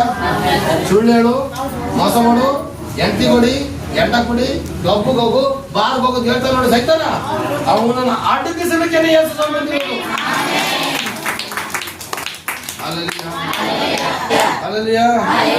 ಮರಣ ಅಧಿಕಾರಿ ಅಂದ್ರೆ ಸೈತಾನನ್ನು ಅಡಗಿಸಿ ಬಿಡುವ ಮರಣ ಭಯದ ದೆಸೆಯಿಂದ ಜೀವಮಾನದಲ್ಲೆಲ್ಲ ದಾಸತ್ವದಲ್ಲಿ ಇರುವವರನ್ನ ಬಿಡಿಸುವುದಕ್ಕೆ ರಕ್ತ ಮಾಂಸಧಾರಿ ಆದನು. ಹಾಗಾದ್ರೆ ನಾನು ನೀನು ಎಲ್ಲರೂ ಕೂಡ ಪಾಪದ ಬಂಧನದಲ್ಲಿದ್ದೇವೆ. ಇವತ್ತು ಯೋಚನೆ ಮಾಡಿ, ನಾವು ನೀನು ಯಾವ ಬಂಧನದಲ್ಲಿದ್ದೋ? ಇವತ್ತು ಕೂಡ ಸ್ಕೂಲಿಗೆ ಹೋಗಂತ ಮಕ್ಕಳು ಎಂತ ಪೋರ್ಕಿಗಳು ಆಟ ಆಡ್ತಿದ್ರು ಗೊತ್ತಾ? ಮೊಬೈಲ್ ಮೊಬೈಲ್ ಮೊಬೈಲ್ ಅಂತ ಸಾಯ್ತಾ ಇದಾರೆ. ಒಂದು ತಿಳ್ಕೊಳ್ಳಿ, ಇವತ್ತು ಸತ್ರ ನಿಮಗೆ ಗ್ಯಾರಂಟಿ ನರಕ. ಅಲ್ಲಲ್ವಾ? ಸುಳ್ಳು ಹೇಳೋದು, ಮೋಸ ಮಾಡೋದು, ದಗಲಬಾಜಿ, ಅನ್ಯಾಯ ಮಾಡೋದು, ತಂದೆ ತಾಯಿಗಳಿಗೆ ಗೌರವ ಕೊಡೋದಿರೋದು. ನಾನೇ ಗೊತ್ತಾ? ತಂದೆ ತಾಯಿಗಳು ಅಣ್ಣ ತಮ್ಮಲ್ಲಿ ಗೌರವ ಕೊಡೋದಿಲ್ಲ, ಗುರುಗಳಿಗೆ ಗೌರವ ಕೊಡೋದಿಲ್ಲ, ಬುದ್ಧಿವಾದ ತಿರುಗಿ ಮಾತಾಡೋದು. ಹೆಂಗ್ ನಡೀತಾ ಇದೆ ಗೊತ್ತಾ? ಸಮಾಜ ಎಷ್ಟು ಕೆಟ್ಟದಾಗಿ ನಡೀತಾರೆ. ಅರ್ಥ ಮಾಡ್ಕೊಳ್ಳಿ, ನೀವು ಚಿಕ್ಕ ವಯಸ್ಸಿಂದ 13 ವಯಸ್ಸಿಂದ ಮೇಲ್ಪಟ್ಟವರಿಗೆ ಪ್ರತಿಯೊಬ್ಬರು ಕೂಡ ಜ್ಞಾನ ಬಂದಿರ್ತದೆ. ಏನಾದರೂ ಚೇಷ್ಟೆ ಅದು ಇದು ಮಾಡಿ ನಿಮ್ಮ ಅಕ್ಕನಿಗೆ, ನಿಮ್ಮ ತಮ್ಮನಿಗೆ, ನಿಮ್ಮ ತಾಯಿಗೆ, ನಿಮ್ಮ ಕುಟುಂಬಕ್ಕೆ, ನಿಮ್ಮ ಗಂಡನಿಗೆ, ನಿಮ್ಮ ಹೆಂಡತಿಗೆ ಗೌರವ ಕೊಡದೇನೆ ದೇವರ ಮಾತೆ ಪ್ರಕಾರ ನಡೀದೇನೆ ಇದ್ರೆ ಪಾಪದಲ್ಲಿ ದಿವಸ ಗ್ಯಾರಂಟಿ 100% ನರಕದ ಪಾಪ. ಮೊದಲು ನಿನ್ನ ಮನೆ ಒಳಗಡೆ ಸ್ವರ್ಗ ಕಾಣ್ಬೇಕಂಡ್ರಿ. ನೀನು ನಿನ್ನ ಮನೆ ಒಳಗಡೆ ಯೇಸು ಕ್ರಿಸ್ತರ ಬೆಳಕು ಕಂಡ್ರೆ ಮಾತ್ರ ನಿನ್ನ ಮನೆ ಒಳಗಡೆ ಫಸ್ಟ್ ಬೆಳಕು ಕಾಣ್ಲಿ. Hallelujah, hallelujah, praise the Lord, praise the Lord. ರಕ್ತ ಮಾಂಸಧಾರಿಗಳ ಮಕ್ಕಳಾಗಿರೋ ಕಾರಣಕ್ಕೋಸ್ಕರ ಯೇಸು ಸ್ವಾಮಿ ಏನ್ ಮಾಡಿದ್ರು? ಅದೇ ತರ ಆಗಿ ನಮ್ಮನ್ನ ಪಾಪದಿಂದ ಬಿಡಿಸ್ಲಿಕ್ಕೆ ಬಂದ್ರು. ಹಾಗಾದ್ರೆ ಸೈತಾನ ಯಾರು ಅಂತ ನೋಡೋಣ ಈಗ. ಹಲ್ಲೆಲೂಯಾ, ಸೈತಾನ ಯಾರು ನೋಡ್ಬೇಕಾ? ಜಾಸ್ತಿ ಯಾರಾದ್ರೂ ಪಾಪದಲ್ಲಿದೆ ಸೌಂಡ್ ಕೇಳ್ತಾರೆ ನೋಡಿ, ಅದ್ರಲ್ಲಿ ಹೋಗ್ತೀರಾ. ಸೌಂಡ್ ಕೇಳ್ತಾರೆ ನೋಡಿ, ಅದ್ರಲ್ಲಿ ಹೋಗ್ಬೇಕಾಗ್ತದೆ. ಆಮೇಲೆ ಸೋತ್ರ ಹೇಳಿದವರು ಚೆನ್ನಾಗಿರ್ತೀರಾ? ಸೈತಾನ ಯಾರು? ಯೋಹಾನ 8:44 ಓದಿ. ನಿಮ್ಮ ತಂದೆ ಯಾರು? ಯಾರು ನಿಮ್ ತಂದೆ? ಒಪ್ಕೊಂಡ್ರಲ್ಲ, ನಿಮ್ ತಂದೆ ಒಪ್ಕೊಂಡ್ಬಿಟ್ರಿ. ನನಗೆ ಗೊತ್ತಿಲ್ಲ ಮಗಳು ಈಗ ಚೈತ್ರ ಒಬ್ಳು ಒಂದು ಸೈತಾನನು ನಿಮ್ಮ ತಂದೆ ಅಂತ ಹೇಳಿದಾಗ ತಕ್ಷಣ ಯಾರು ನಿಮ್ ತಂದೆ ಹೇಳಿದ್ರೆ ಸೈತಾನ ತಂದ್ರೆ ಈಗ ಬರಲಿ. ನಾವು ಸೈತಾನ ಮಕ್ಕಳಲ್ಲ, ಯಾರು ಮಾತಾಡಬೇಡಿ. ಒಂದು ಟೈಮಲ್ಲಿ ನಾವು ಸೈತಾನ ಮಕ್ಕಳಾಗಿದ್ದೀವಿ. ಈಗ ನಮ್ಮನ್ನ ಯೇಸು ಕ್ರಿಸ್ತ ಪರಿಶುದ್ಧವಾದ ರಕ್ತವನ್ನು ಸುರಿಸಿ ನಮ್ಮನ್ನ ಸೈತಾನ ತಪ್ಪಿಸಿ ನಮ್ಮನ್ನು ಯೇಸು ಮಕ್ಕಳಾಗಿ ಮಾಡಿದ್ದಾರೆ. ಸೈತಾನ ಮಕ್ಕಳ ನಾನೇ ನಿಮ್ಮಪ್ಪ ಅಂತ ಬರ್ತಾನೆ ಎಚ್ಚರ. ಹಾಗೆ ಸೈತಾನ ಮಕ್ಕಳು ಯಾರು ನೋಡೋಣ? ಸೈತಾನ ನಿಮ್ಮ ತಂದೆ. ಸೈತಾನನು ನಿಮ್ಮ ತಂದೆ, ನೀವು ಆ ತಂದೆಯಿಂದ ಹುಟ್ಟಿದವರಾಗಿದ್ದು ನಿಮ್ಮ ತಂದೆಯ ದುರಿಚ್ಛೆಗಳನ್ನೇ ನಡೆಸುವುದಕ್ಕೆಂದಿದ್ದೀರಿ. ತಂದೆ ಯಾವ ಸೈತಾನನ ಕಾರ್ಯ ಯಾರೆಲ್ಲ ಮಾಡ್ತಾ ಇದ್ರು ಅವ್ರಿಗೆಲ್ಲ ಸೈತಾನನೇ ತಂದೆ ಅಂತ ನನಗೆ ಗೊತ್ತಿಲ್ಲ. ಪರಿವಾರ ಹೇಳ್ತಾ ಇದ್ರೆ ಮನೆಗೆ ಹೋಗ್ಬಿಟ್ಟು ಪಕ್ಕದ ಜಗಳ ಆಡ್ತೀರಾ ತಿಳ್ಕೊಳ್ಳಿ, ನಮ್ಮಪ್ಪ ಸೈತಾನೋ. ಹಲ್ಲೆಲೂಯಾ, ನಮ್ಮಪ್ಪ ಅಂತ ತಿಳ್ಕೊಳ್ಳಿ. ಹಲ್ಲೆಲೂಯಾ. ನೆಕ್ಸ್ಟ್ ಓದಪ್ಪ. ಅವನು ಆದಿಯಿಂದಲೂ ಕೊಲೆಗಾರನಾಗಿದ್ದು ಸತ್ಯದಲ್ಲಿ ನಿಲ್ಲಲಿಲ್ಲ, ಅವನಲ್ಲಿ ಸತ್ಯವೂ ಇಲ್ಲ. ಅವನ ಹತ್ರ ಸತ್ಯನೇ ಇಲ್ಲ ಪ್ರಿಯರೇ. ಅವನ ಹತ್ರ ಏನಿಲ್ಲ? ಮಾತತ್ರ ಸತ್ಯನ ತಿರ್ಚಾಕೋದೇ ಒಂದು ಕೆಲಸ. ಭಾನುವಾರ ಚರ್ಚಿಗೆ ವಾರ ಹೋಗ್ಬೇಕಾ? ಕೇಳ್ತಾರ ಅವನು, ನಿನಗೇನು ಬಂತಿರೋದು? ಹಂಗ್ ಮಾಡ್ಬೇಕಾ? ಇನ್ನು ಒಳ್ಳೆ ಕಾರ್ಯಗಳನ್ನ ಮಾಡುವಾಗ ತಡೆ ಒಡ್ಡಕ್ಕೆ ಅನ್ಬೋದು. ಸತ್ಯ ಪ್ರಕಾರ ನಡಲಿಕ್ಕೆ ತಡೆ ಮಾಡುವಂತ ಯಾರು ಸೈತಾನ. ನೆಕ್ಸ್ಟ್, ಅವನು ಸುಳ್ಳಾಡುವಾಗ ಸ್ವಭಾವಾನುಸಾರವಾಗಿ ಆಡುತ್ತಾನೆ. ಅವನು ಸುಳ್ಳುಗಾರನು, ಸುಳ್ಳಿಗೆ ಮೂಲ ಪುರುಷನೂ ಆಗಿದ್ದಾನೆ. ಅವನು ಸುಳ್ಳುಗಾರನು, ಸುಳ್ಳಿಗೆ ಮೂಲ ಪುರುಷನೂ ಆಗಿದ್ದಾನೆ. ಈಗ ನೋಡಿ ಪ್ರಿಯರೇ, ಈಗ ಸ್ವಲ್ಪ ಚಿಕ್ಕದಾಗಿ ಮಾಡಿ ಅಕ್ಷರಗಳನ್ನ ಈಗ ಸ್ವಲ್ಪ ದೊಡ್ಡ ಮಾಡ್ಕೊಳ್ಳಿ. ಈಗ ಚೆನ್ನಾಗಿ ನೋಡ್ಕೊಳ್ಳಿ. ಈಗ ನೋಡಿ, ಸೈತಾನನು ನಿಮ್ಮ ತಂದೆ. ಈ ಸೈತಾನ ಗುಣಗಳು ಯಾವ್ದು ನೋಡಿ? ಒಂದನೇದು ದುರಿಚ್ಛೆಗಳನ್ನ ನಡೆಸುವವನು. ಒಂದನೇದಾಗೇನು? ಎರಡನೇದಾದ್ರು ಕೊಲೆಗಾರ. ಮೂರನೇದೇನು? ಸತ್ಯದಲ್ಲಿ ನಿಲ್ಲೋದಿಲ್ಲ ಅವರು. ನಾಲ್ಕನೇದು ಸುಳ್ಳು ಮುಖ. ಸುಳ್ಳಿಗೆ ಮೂಲ ಪುರುಷ ಆಗಿದ್ದಾನೆ. ಹಾಗಾದ್ರೆ ಈ 4 ಗುಣಗಳು ಯಾರ ಹತ್ರ ಇದೆ? ನಿಮ್ಮನ್ನ ನೀವು ಒಂದರಿಂದ ಪರೀಕ್ಷೆ ಮಾಡ್ಕೊಳ್ಳಿ. ಈಗ ನಿಮ್ಮ ಹತ್ರ ಯಾರ ಹತ್ರ ಇದೆ ನೋಡ್ಕೊಳ್ಳಿ. ಒಂದನೇದಾಗಿ ದುರ್ಬುದ್ಧಿ ಮಾಡೋರು. ಎರಡನೇದಾಗಿ ಕೊಲೆಗಾರರು ಅಣ್ಣ ತಮ್ಮದ್ರ ಮೇಲೆ ದ್ವೇಷ ಮಾಡೋರು. ಸತ್ಯನೇ ಆಡಿದ್ರೆ ಬರೀ ಸುಳ್ಳು ದಿನಕ್ಕೆ ಒಂದು ಸುಳ್ಳು ಆದ್ರೂ ಹೇಳೋರು. ಅವ್ರು 100% ಸೈತಾನ ಮಕ್ಕಳು. ಹಲ್ಲೆಲೂಯಾ. ಹಾಗಾದ್ರೆ ಯೇಸು ಸ್ವಾಮಿ ಯಾಕೆ ಬಂದ್ರು ನೋಡೋಣ ಈಗ. 1 ಯೋಹಾನ 3:8. 1 ಯೋಹಾನ 3:8. ಇವತ್ತೆಲ್ಲ ಟಿವಿಲೇ ಓದಿ. 1 ಯೋಹಾನ 3:8. ಯಾರು ಮಧ್ಯೆ ಮಾತಾಡಬೇಡಿ, ಓದಿ. ಪಾಪ ಮಾಡುವವನು ಸೈತಾನನಿಂದ ಹುಟ್ಟಿದವನಾಗಿದ್ದಾನೆ. ಹಾಗಾದ್ರೆ ಪಾಪ ಮಾಡೋದ್ರೆ ನೀವು ಸೈತಾನನಿಂದ ಹುಟ್ಟಿದಿರೋದಂತ. ಮನೇಲಿ ರೌಡಿಸಂ ಮಾಡ್ತೀರಾ? ಕಿರಿಕಿರಿ ಮಾಡ್ತೀರಾ? ಅಪ್ಪ ಅಮ್ಮನಿಗೆ ಗೊತ್ತಿಲ್ಲ ಕಾಲೇಜಲ್ಲಿ ಆಡಬಾರ್ದು ಆಟ ಆಡ್ತೀರಾ? ಅಲ್ಲಲ್ಲಿಯ ಗಂಡನಿಗೆ ಗೊತ್ತಿಲ್ಲ ಚೀಟಿ ಪಾಟಿ ಕಟ್ತೀರಾ? ಅಲ್ಲಲ್ಲಿಯ ಮಾತಾಡಪ್ಪ ಮಾಡ್ತೀರಾ? ಆಗ ತಿಳ್ಕೊಬಿಡಿ ನೀವು ಸೈತಾನದಿಂದ ಹುಟ್ಟಿದ್ದೀರಾ ಅಂತ ಅರ್ಥ. ಅಲ್ಲಲ್ಲಿಯ ನೆಕ್ಸ್ಟ್ ಪಾಪ ಮಾಡೋದು ಸೈತಾನ ಆದಿಯಿಂದಲೂ ಸೈತಾನನು ಪಾಪ ಮಾಡುವವನಾಗಿದ್ದಾನಲ್ಲ. ಸೈತಾನನ ಕೆಲಸಗಳನ್ನು ಲಯ ಮಾಡುವುದಕ್ಕೋಸ್ಕರವೇ ದೇವಕುಮಾರನು ಪ್ರತ್ಯಕ್ಷನಾದನು. ಸೈತಾನನ ಕೆಲಸಗಳನ್ನ ಲಯ ಮಾಡೋದಕ್ಕೋಸ್ಕರ ಯೇಸು ಸ್ವಾಮಿ ಪ್ರತ್ಯಕ್ಷ ಆದ್ರಂತೆ. ಹಾಗಾದ್ರೆ ನಮ್ಮಲ್ಲಿ ಇರುವಂತಹ ನಿಮ್ಮಲ್ಲಿ ಇರತಕ್ಕಂತಹ ದುರ್ಬುದ್ಧಿಗಳನ್ನ ಯೇಸು ಸ್ವಾಮಿಗೆ ಒಪ್ಪಿಸಿಕೊಡೋದಂದ್ರೆ, ಯೇಸು ಸ್ವಾಮಿ ನಿಮ್ಮ ಮನೆಯಲ್ಲಿ ನಿಮ್ಮ ಗಂಡ ಕುಡುಕಾಗಿದ್ರೆ ಕುಡುಕತನ ಬಿಡಿಸ್ತಾರೆ, ನಿನ್ನ ಹೆಂಡತಿ ಹುಚ್ಚಕೆಂಪಿ ಆಗಿದ್ರೆ ಹುಚ್ಚಕೆಂಪಿತನ ಬಿಡಿಸ್ತಾರೆ, ಜಗಳ ಗಂಟಿ ಆದ್ರೆ ಅದನ್ನ ಬಿಡಿಸ್ತಾರೆ, ನಿಮ್ಮ ಮಗ ಲೂಸ್ ಮಾದ ಆಗಿದ್ರೆ ಅವನ ರೆಡಿ ಮಾಡ್ತಾರೆ, ನಿಮ್ಮ ಮಗಳು ಒಂಥರ ಇದ್ರೆ ಅದನ್ನ ರೆಡಿ ಮಾಡ್ತಾರೆ. ಪ್ರಾರ್ಥನೆ ಮಾಡಿ ಪ್ರಾರ್ಥನೆ ಮಾಡಿದಾಗ ಯೇಸುವಿನ ನಾಮದಲ್ಲಿ ಪ್ರಾರ್ಥನೆ ಮಾಡಿದಾಗ ಸೈತಾನನ ಯೇಸು ಬಂದು ಜಡ್ಸ್ತಾರೆ. ನಿಮಗೆ ಯಾವ ಬದಲಾವಣೆ ಮಾಡೋಕೆ ನಿಮ್ಮ ಕೈಲಾಗೋದಿಲ್ಲ. ಒಂದು ತಿಳ್ಕೊಳ್ಳಿ, ನಿಮ್ಮನ್ನ ಬದಲಾವಣೆ ಮಾಡೋಕ್ಕೆ ಯಾರ ಕೈಲಾಗೋದಿಲ್ಲ. ನೀವು ಯೇಸುವಿನ ನಾಮದಲ್ಲಿ ಪ್ರಾರ್ಥನೆ ಮಾಡಿ ಆಟೋಮೆಟಿಕ್ ಆಗಿ ಬದಲಾಗ್ತದೆ. ನಿಮ್ಮ ಮನೆಯಲ್ಲಿ ಪ್ರಾಬ್ಲಮ್ ಮಾಡತಕ್ಕಂಥ ವ್ಯಕ್ತಿಗಳನ್ನ ಪ್ರಾರ್ಥನೆ ಮಾಡಲಿಕ್ಕೆ ಪಾಸ್ಟ್ ಹತ್ರ ಓಡಿ ಬರಬೇಡಿ. ಅಲ್ಲಲ್ಲಿಯ ಪಾಸ್ಟ್ ಹತ್ರ ಓಡಿ ಬರಬೇಡಿ, ಪರಲೋಕ ತಂದೆ ಹತ್ರ ಬನ್ನಿ. ಪಾಸ್ಟ್ರೇ ನನ್ನ ಮಗ ಹಿಂಗೆ, ಪಾಸ್ಟ್ರೇ ನನ್ನ ಹೆಂಡತಿ ಹಿಂಗೆ, ಪಾಸ್ಟ್ರೇ ನನ್ನ ಗಂಡ ಹಿಂಗೆ ಬರಬೇಡಿ. ನಾವು ನಿಮಗೆ ಯೇಸು ಕ್ರಿಸ್ತನ ಸುವಾರ್ತೆ ಸಾಧನೆ ಕೊಡ್ತಾ ಇದೀವಿ ಅಷ್ಟೇ. ಆದರೆ ಒಂದು ತಿಳ್ಕೊಳ್ಳಿ, ನೀವು ಪಾಸ್ಟ್ ಹತ್ರ ಹೋಗೋದಕ್ಕಿಂತ ಪರಲೋಕ ದೇವರ ಹತ್ರ ದಿನ ಹೋಗಿ ಮನೆಯ ಕಾರ್ಯಗಳನ್ನು ಒಪ್ಪಿಸಿ. ಅಲ್ಲಲ್ಲಿಯ ಮೊನ್ನೆ ನಾನು ಮತ್ತೆ ಅಂಕಲ್ ಡಿಸ್ಕಸ್ ಮಾಡಿದ ಒಂದು ವಿಷಯನ. ಆಗ ಅವ್ರು ಒಂದು ಮಾತು ಹೇಳಿದ್ರು, ನಿಮ್ಮ ಮನೆ ಏನೇ ಸಮಸ್ಯೆ ದೇವ್ರಿಗೆ ಒಪ್ಪಿಸಿ. ದೇವ್ರಿಗೆ ಒಪ್ಪಿಸ್ರೆ ಆ ಪಾಸ್ಟ್ರಿಗೆ ಒಂದು ಒಪ್ಪಿಸಿ ಏನ್ ಪ್ರಯೋಜನ? ಪಾಸ್ಟರ್ ನಿಮಗೆ ತಿಳುವಳಿಕೆ ಕೊಡ್ತಕ್ಕಂಥ ವ್ಯಕ್ತಿ ಅಷ್ಟೇ. ಆದರೆ ಅದ್ಭುತ ಮಾಡೋರು ಯೇಸು, ಆಲೋಚನೆ ಕೊಡೋರು ಯೇಸು, ನಿಮ್ಮನ್ನ ಕರುಣಿಸೋರು ಯೇಸು, ನಿಮ್ಮ ಮನೆಯ ಬಂಧನಗಳನ್ನ ಮುರಿದು ಹಾಕೋರು ಯೇಸು. ಅಲ್ಲಲ್ಲಿಯ ಹಾಗಾದ್ರೆ ಯೇಸು ಯಾಕೆ ಬಂದ್ರಂತೆ? ಸೈತಾನನ ಕಾರ್ಯಗಳನ್ನ ಲಯ ಮಾಡೋದಕ್ಕೋಸ್ಕರ ಬಂದ. ಯಾರು ಬಂದ್ರಂತೆ? ದೇವಕುಮಾರ ಪ್ರತ್ಯಕ್ಷ ಆದ್ರು. ಸೈತಾನನ ಕಾರ್ಯಗಳು ನಮ್ಮ ಜೀವಿತದಲ್ಲಿ ಈಗಲೂ ಇದೆ. ಪಾಸ್ಟ್ ಆಗಿದ್ರು ನನಗೂ ಕೂಡ ಸೈತಾನ ಕಾರ್ಯ ಇದೆ. ನಾನು ಯೇಸುವನ್ನು ಆರಾಧನೆ ಮಾಡೋದಕ್ಕೆ ಅದನ್ನ ಆಗಕ್ಕೆ ಬಿಡೋದಿಲ್ಲ. ಅವರು ನನಗೂ ಆಲೋಚನೆಗಳು ತಪ್ಪಾಗಿ ಬರ್ತದೆ. ಆಗ ಯೇಸಪ್ಪ ಹೊಡೆದಾಗ್ತಾರೆ. ನನ್ನ ಮಗ ಕಾಣೋ, ಅವನಿಗೆ ಕೆಟ್ಟ ಆಲೋಚನೆ ಕೊಡ್ಬೇಡ, ನನ್ನ ಮಗಳು ಕೆಟ್ಟ ಆಲೋಚನೆ ಕೊಡ್ಬೇಡ ಅಂತಾರೆ. ಹಾಗಾದ್ರೆ ದೇವಕುಮಾರ ಪ್ರತ್ಯಕ್ಷ ಆಗಿದ್ದಕ್ಕೆ ಸೈತಾನನ ಕಾರ್ಯಗಳನ್ನ ಲಯ ಮಾಡಬೇಕು.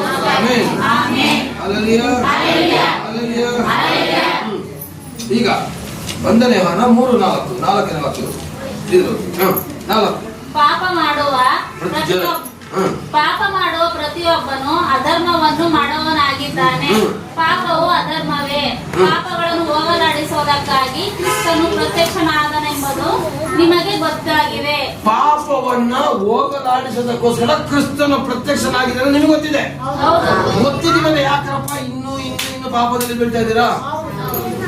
ಅಲ್ಲಲ್ಲಿಯ ಪಾಪ ನಮ್ಮಲ್ಲಿ ಪಾಪ ಬರ್ತದೆ. ಯೌವನಸ್ಥ ಮಕ್ಕಳಿಗಂತೂ ವಿಪರೀತ ಪಾಪ ಹೋಗ್ತದೆ. ಕಾಲೇಜಿಗೆ ಹೋದಾಗ ಪಾಪ, ಬರೋ ಪಾಪ. ಏಸಪ್ಪ ನಾನಂತ ಪಾಪದಲ್ಲಿ ಬೀಳಬಾರ್ದಪ್ಪ ಅಂತ ಪ್ರಾರ್ಥನೆ ಮಾಡಿ. ಮದುವೆ ಆಗಿರೋದ್ರಿಂದ ಗಂಡ ಹೇಳ್ತೀನಿ, ನಿಮಗೆ ನಾನು ಹೇಳ್ತಾ ಇದ್ದೀನಿ, ಅಪ್ಪ ಯೇಸುವೆ ನನ್ನ ಕುಟುಂಬನ ಪರಿಶುದ್ಧಗೊಳಿಸಲು ಪ್ರಾರ್ಥನೆ ಮಾಡಿ. ಅಪ್ಪ ನಿಮ್ಮಲ್ಲಿ ಇರ್ತಕ್ಕಂಥ ಪಾಪ ನೀವು ಪ್ರಾರ್ಥನೆ ಮಾಡೋದ್ರೆ, ನಿಮ್ಮ ಹೆಂಡತಿಯಲ್ಲಿರುವಂತ ಪಾಪ ನೀವು ಪ್ರಾರ್ಥನೆ ಮಾಡೋದ್ರೆ, ನಿಮ್ಮ ಮಕ್ಕಳಲ್ಲಿರುವಂತ ಪಾಪವನ್ನ ತೆಗೆದಾಗಲಿಕ್ಕೆ ಪ್ರತ್ಯಕ್ಷನಾಗಿ ನಿಮ್ಮ ಮನೆ ಬಾಗಿಲಿಗೆ ಬರ್ತಾ ಇದ್ದಾರೆ. ಸೇರಿಸ್ಕೊಳ್ತೀರಾ ದೇವ್ರನ್ನ? ಇವತ್ತು ನಿಮ್ಮ ಮನೆ ಬರ್ತಾ ಇದ್ದಾರೆ. ರೂಮಲ್ಲಿ ಇರೋ ಒಂದ್ಸಲ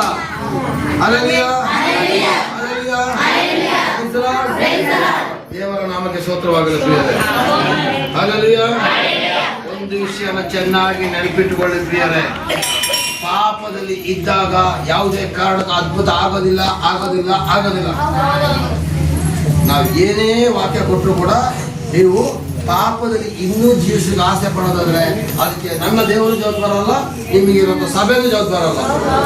ಅಲ್ಲಲ್ಲಿಯ ಅಲ್ಲಲ್ಲಿಯ ಹಾಗಾದ್ರೆ ಸೈತಾನ ಏನ್ ಮಾಡ್ತಾರೆ, ಬರೀ ಪಾಪ ಮಾಡಿಸೋ ಟ್ರೈ ಮಾಡಿದಾಗ ದಯವಿಟ್ಟು ನೀವು ಅದಕ್ಕೆ ಅವಕಾಶ ಕೊಡಬೇಡಿ. ಯೋಹಾನ 10:10 ಯೋಹಾನ 10:10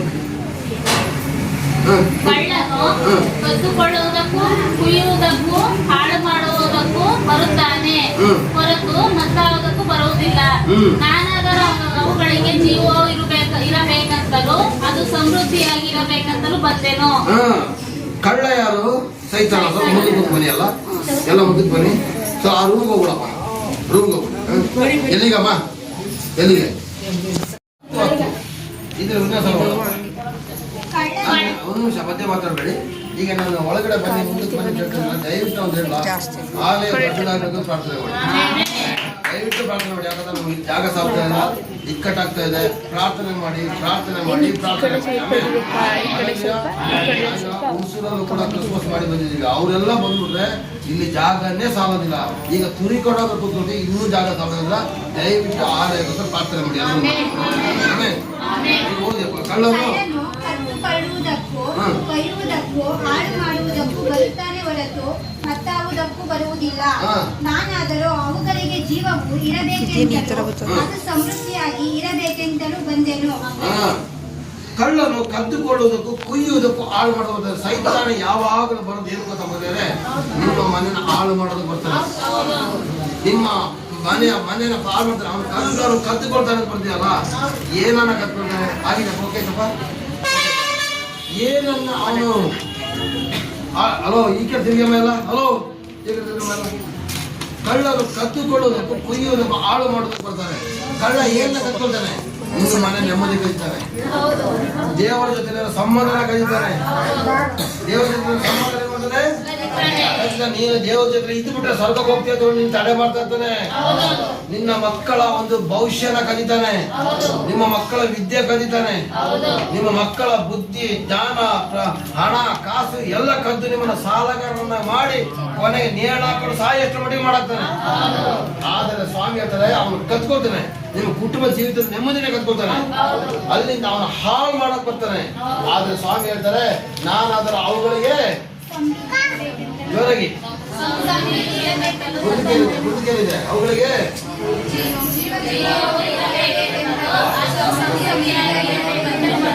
ಜೀವ ಇರಬೇಕು ಮತ್ತೆ ಸಮೃದ್ಧಿ ಆಗಿರ್ಬೇಕು ಅಂತ ದೇವರು ಬಂದ್ರು. ಏನು ಬಂದ್ರು? ಸಾಮಾನ್ಯದ ಜೀವ ಅಲ್ಲ, ನಿತ್ಯತೆ ಬದುಕುವಂತ ಜೀವನ ನೀವು ಕೊಟ್ಟಿರೋ ಪ್ರಿಯರೇ. ಸ್ವಾಮಿನ ನಂಬುದವರು ಯಾರಾದ್ರೂ ಪಾಪರಾಗಿದ್ರೆ ತೋರಿಸ್ಕೊಡಿಯಪ್ಪ. ಬರುವಾಗ ಎಷ್ಟು ಕಷ್ಟದಲ್ಲೇ ಬರ್ತಾರೆ, ಬಂದ ಆದ್ಮೇಲೆ ಅವ್ರು ಅಭಿವೃದ್ಧಿ ಆಗಿ ಆಗ್ತಾರೆ. ಯೇಸು ಹತ್ರ ಬಂದವ್ರಿಗೆ ಯಾರಾದ್ರೂ ಹಾಳಾಗಿದ್ರೆ ನೀವು ನೋಡಿ, ನೀವು ಪರೀಕ್ಷೆ ಮಾಡಿ. ಬರುವಾಗ ಅಷ್ಟು ಕಷ್ಟದಲ್ಲೇ ಬರ್ತಾರೆ, ಬಂದಾದ್ಮೇಲೆ ಅಭಿವೃದ್ಧಿ ಆಗ್ತಾರೆ. ಅದಕ್ಕೇನೆ ಇವತ್ತು ಕೊನೆಗಿನ ಅಮ್ಮ ಕೊಡೋ ಜಾತಿ ಅಂದ್ರೆ ಬ್ರಾಹ್ಮಣರ ಕುಟುಂಬದಿಂದ ನಾನು ಬಂದು ಇವತ್ತು ಯೇಸು ಸ್ವಾಮಿ ನಂಬಿ ನಾನು ಅಭಿವೃದ್ಧಿ ಆಗ್ತಾ ಇದ್ದೀನಿ. ಅವತ್ತು ಬೇಕಾದಷ್ಟು ದುಡ್ಡು ನನಗೆ ಆಗ್ತಿತ್ತು, ಬೇಕಾದ ದುಡ್ಡು ಕೈ ತುಂಬ ಬರ್ತಿತ್ತು, ಒಳ್ಳೆ ಆಸ್ತಿ ಇತ್ತು, ಆದ್ರೆ ನೆಮ್ಮದಿ ಇರಲಿಲ್ಲ. ಆದ್ರೆ ಇವತ್ತು ಆಸ್ತಿ ಇಲ್ಲ, ಎಲ್ಲಾ ಕೆಲಸಗಳನ್ನ ಕಳ್ಕೊಂಡು ನನ್ನ ದೇವರು ಝೀರೋ ಮಾಡಿ ಕೊನೆಗೆ ಯೇಸು ಹತ್ರ ಬಂದ್ಮೇಲೆ ಅದ್ಭುತ ಆಯ್ತು. ಅದ್ಭುತ ಆದ್ಮೇಲೆ ಇವತ್ತು ಸೆಕ್ಯೂರಿಟಿ ಗಾರ್ಡ್ ಕೆಲಸ ಮಾಡ್ಕೊಂಡು ನಾನು ಸೇವೆ ಮಾಡ್ತಾ ಇದ್ದೀನಿ. ಆದ್ರೆ ದೇವರು ಇವತ್ತು ನನಗೆ ಸಮೃದ್ಧಿ ಕೊಟ್ಟಿದ್ದಾರೆ. ಅನ್ನಕ್ಕೆ ಗಟ್ಟಿ ಇದ್ದಾರೆ, ಸ್ಕೂಲಲ್ಲಿ ಬಿಸಿ ಊಟ ಕೊಡಿತಾ ಇದ್ದು ಕೇಳ್ತಾ ಇದ್ದಾರೆ. ಇವತ್ತು ಇಷ್ಟೊಂದು ಜನಕ್ಕೆ ವಾರ ಅನ್ನದಾನ ಮಾಡೋ ಶಕ್ತಿ ಕೊಟ್ಟಿದ್ದಾರೆ. ಕೊಟ್ಟಿದ್ದಾರೆ ವಾರ ಕೂಡ ಈ ಸಭೆಯಲ್ಲಿ ಊಟದ ವ್ಯವಸ್ಥೆ ಇರುತ್ತೆ. ಭಾರತದ ಸೆಕ್ಯೂರಿಟಿ ಗಾರ್ಡ್ ಕೆಲಸ ಆದ್ರೂ ದೇವರು ತುಂಬಿಸ್ತಾ ಇದ್ದಾರೆ. ಅದೇ ಸಮೃದ್ಧಿ. ಯಾವ ತರ ಸಮೃದ್ಧಿ ಗೊತ್ತಾ? ನಿನ್ನ ಮನೆಯಲ್ಲಿ ಅಡಿಗೆ ಮನೆ ತುಂಬುತ್ತಾ ಬರ್ತದೆ, ನಿನ್ನ ಬ್ಯಾಂಕ್ ಬ್ಯಾಲೆನ್ಸ್ ತುಂಬುತ್ತದೆ, ನಿನ್ನ ಜೀವಮಾನದಲ್ಲಿ ಪುತ್ರ ಸಂತತಿ ಮಕ್ಕಳ ಸಂತತಿ ಯಾರಿಗಿಲ್ಲೋ ಅವರಿಗೆ ಮಕ್ಕಳ ಫಲನ ದೇವರು ಕೊಡ್ತಾರೆ. ನಾನಾದರೂ ಸಮೃದ್ಧಿಯನ್ನು ಕೊಡಲಿಕ್ಕೆ ಬಂದಿದ್ದೇನೆ. ನಿಮ್ಮ ಕುಟುಂಬದಲ್ಲಿ ಇವತ್ತಿನಿಂದ ಒಂದಿರೋದು 10 ಆಗ್ತದೆ. ಆದ್ರೆ ಪಾಪ ಬಿಟ್ಟು ಯೇಸುನ ನಂಬಬೇಕು. ಬೇರೆ ಯೇಸು ನಂಬುದ್ರಾಗೋದಿಲ್ಲ. ಪಾಪನ ಬಿಡಕ್ ಟ್ರೈ ಮಾಡ್ಬೇಕು. ಅನ್ಕೊಳ್ಳಿ, ನಾನು ನೀವು ಹೇಳಿದ ಯೇಸುನ ನಂಬಿದ್ದೀನಿ, ಅದ್ಭುತನೇ ಆಗಲಿಲ್ಲ ಅಂತ ಹೇಳ್ಬೇಡಿ. ಅದ್ಭುತ ಆಗ್ಬೇಕಾ? ಪಾಪ ಬಿಟ್ಟು ಯೇಸು ನಂಬಿ. Hallelujah, hallelujah, hallelujah. ಯೇಸು ಸ್ವಾಮಿ ಬಂದಿರದೆ ನನ್ನಂತ ನಿನ್ನಂತ ಪಾಪಿನ ಹುಡುಕಿಕೊಂಡು ಬೇರೆ. ಲೋಕ 19 ತೆಗೆದು, ಲೋಕ 19 ಲೋಕ 19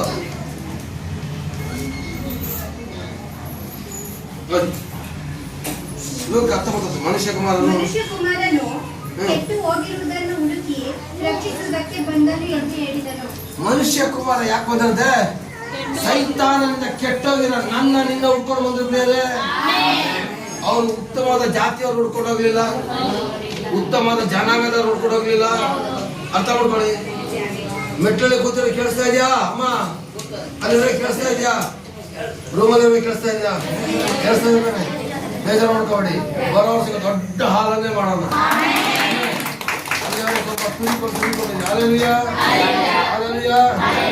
ದೇವರು ಇವತ್ತು ಹೊರಗಡೆ ಕೂರಿಸಿರೋರೆಲ್ಲ ಒಳಗಡೆ ಕೂರ್ಸ ಮಾಡ್ತಾರೆ. ನಮ್ಮ ದೇವರು ಬರೋ ವರ್ಷಕ್ಕೆ ಸಮೃದ್ಧಿಯಾಗಿರೋ ದೊಡ್ಡ ಸಭೆ ಕೊಡ್ತಾರೆ. ನಂಬುದ್ರೆ ಆಮೇಲೆ ನಮ್ಮದ್ರೆ ಇಲ್ಲೇ ಇರ್ತೀವಿ. ಈಗ ಹೋದಪ್ಪ ಮನುಷ್ಯ ಕುಮಾರನು ಕೆಟ್ಟು ಹೋದವರನ್ನು ಕೆಟ್ಟು ಹೋದವರನ್ನು ಹುಡುಕಿ ರಕ್ಷಿಸ ಬಂದರು. ನೀನಾಗಿ ಯೇಸುವನ್ನ ಕಾಣ್ಲಿಕ್ಕೆ ಹೋಗ್ಲಿಲ್ಲಪ್ಪ, ನಿನ್ನ ಹುಡುಕಿ ಹುಡುಕಿ ಹುಡುಕಿ ಯೇಸು ನಿನ್ನ ಬಂದಿದ್ದಾರೆ. ಇವತ್ತು ಮೂಗರಮ್ಮನ್ನ ಹುಡುಕಿ ಬಂದು ರಕ್ಷಣೆ ಮಾಡಿದ್ರು. ಅಶ್ವಿನಿ ಮಗಳ ಹುಡುಕಿ ಬಂದು ರಕ್ಷಣೆ ಮಾಡಿದ್ರು. ಶೋಭಾ ಮಗಳು ಎಲ್ಲೋ ಇದ್ದವಳು ಅವಳು ಹುಡುಕಿ ಬಂದು ರಕ್ಷಣೆ ಮಾಡಿದ್ರು. ಚಂದ್ರಶೇಖರ ಕೊಡಗಿನ ಕಾಡಿನ ಒಳಗಡೆ ಇದ್ದ ನನ್ನ ದೇವರ ಬಿಡಲಿ ಹಂಗೆ ಹುಡುಕಿ ಎತ್ಕೊಂಡ್ಬಂದು ಮೈಸೂರಿನ ಕೀನಸ್ಕೊಂಡು ನಿಲ್ಲಿಸಿ ಇವತ್ತು ರಕ್ಷಣೆ ನನಗೆ ಕೊಟ್ಟಿದ್ದಾರೆ. ನನ್ನ ಮೂಲಕ ಎಷ್ಟೋ ಜನರ ರಕ್ಷಣೆ ಕೊಡ್ತಾ ಇದ್ದಾರೆ. ನನ್ನ ದೇವರು ರಕ್ಷಕ, ನನ್ನ ದೇವರು ಒಡೆಯ, ನನ್ನ ದೇವರು ವಿಮೋಚಕ, ನನ್ನ ದೇವರು ಆಶೀರ್ವದಿಸುವವನು, ನನ್ನ ದೇವರು ದೆವ್ವಗಳನ್ನು ಬಿಡಿಸುವವನು, ದೇವರು ಮಾಟ ಮಂತ್ರಗಳ ಶಕ್ತಿಗಳನ್ನು ಓಡಿಸುವವನು. ಕೆಟ್ಟು ಹೋದಂತ ನಿಮ್ಮನ್ನು ಹುಡುಕಿ ಹುಡುಕಿ ರಕ್ಷಿಸುವ ರಕ್ಷಣಾಕರ್ತನು ನಮ್ಮ ದೇವರಾಗಿದ್ದಾರೆ.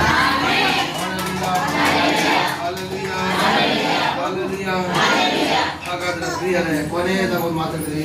ಮತ್ತಾಯ 1:23 ತೆಗೆದುಕೊಳ್ಳಿ. ಮತ್ತಾಯ 1:23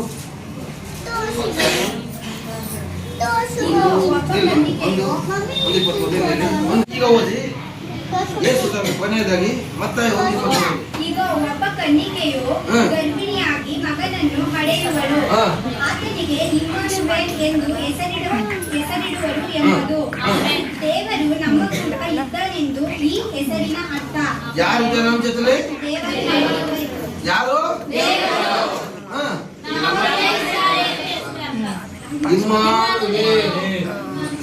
ಇಮ್ಮಾನುವೇಲ್, ದೇವರು ನಮ್ಮ ಕೂಡ ಇದ್ದಾನೆ ಅಂತ ಅರ್ಥ ಬೇರೆ. ನಮ್ಮ ಜೊತೆ ಯಾರಿದ್ದಾರೆ? ಯಾರಿದ್ದಾರೆ? ಇಮ್ಮಾನುವೇಲ್ ಇದ್ದಾರೆ. ಅಲ್ಲಲ್ಲಿಯ ಇಮ್ಮಾನುವೇಲ್ ನಮ್ಮ ಜೊತೆ ಇದ್ದಾರಲ್ವಾ? ನಿನ್ನ ಗಂಡ ಹೇಳ್ಬೋದು, ಕೇಳಿಸ್ಕೊಡ್ರಲ್ಲ. ನಿನ್ನ ಗಂಡ ಹೇಳ್ಬೋದು, ರಾಣಿ ನಾನು ನಿನ್ನ ರಾಣಿ ತರ ನೋಡ್ತೀನಿ ಕಣವ, ಕೊನೆ ಗಳಿಗೆವರೆಗೆ ನಾನು ನೋಡ್ತೀನಿ ಕಣವ, ಜೀವಮಾನಡಿ ನೋಡ್ತೀನಿ ಕಣವ ಅಂತ ಹೇಳ್ಬೋದು. ಅವತ್ತು ರಾತ್ರಿನೇ ಸತ್ತೋಗ್ಬೋದು. ನಿಮ್ಮ ಹೆಂಡತಿ ಹೇಳ್ಬೋದು ಏನಂತ, ರೇ ನನಗೆ ನೀವು ಸಿಕ್ಕಿರೋದು ಪುಣ್ಯ ಕಣ್ರಿ, ನಾನು ನಿಮ್ಮನ್ನು ಚೆನ್ನಾಗಿ ನೋಡ್ಕೊಂಡಿದ್ದು ಅವತ್ತೇ ನೀವು ತಗೊಂಡ್ಬೋದು. ಮಕ್ಕಳು ಅಪ್ಪ ಅಮ್ಮ ನಾನು ಓದಿದ ಮೇಲೆ ಕಾಲೇಜಿಗೆ ಓದಿದ ಮೇಲೆ ನಿಮ್ಮನ್ನ ಚೆನ್ನಾಗಿ ನೋಡ್ಕೊಳ್ತಿದ್ದು ಹೇಳ್ಬೋದು. ಆದ್ರೆ ಹೆಂಡತಿ ಬಂದ್ಮೇಲೆ ಬಿಟ್ಟು ಹೋಗ್ಬಿಡ್ತಾನೆ. ಅಲ್ಲಯ್ಯ ಮುತ್ತು ಕೊಡೋಳು ಬಂದಾಗ ಮುತ್ತು ಕೊಟ್ಟವಳ ಅಲೋ ಹೆಂಡತಿ ಬಂದಾಗ ತಾಯಿಗೆ ಏನ್ ಮಾಡಿದ್ರು? ಅಲ್ಲಿ ಕೊಟ್ಟರು.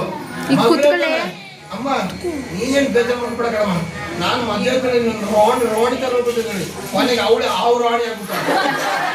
ಅಪ್ಪನ ಮನೇಲಿ ಕಿತ್ಕೊಂಡು ಹೋಯ್ತಾ ಇರ್ತಾರೆ. ನಿಜನಾ? ಈಗ ಕೇಳಿಸ್ಕೊಳ್ಳಿ, ದೇವರು ನಮ್ಮೊಂದಿಗೆ ಇರ್ಲಿಕ್ಕೆ ಎಷ್ಟು ಬಂದ್ರು.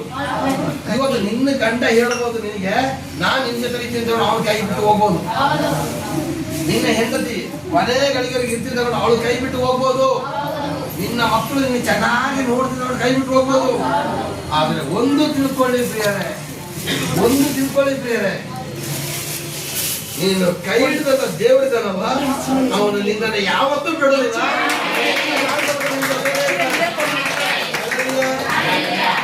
ಆಲೋಚನೆ ಮಾಡಿ ಚಪ್ಪಲಿ ಹೊಡಿತಾರೆ. ಹೊಡಿಬೇಕು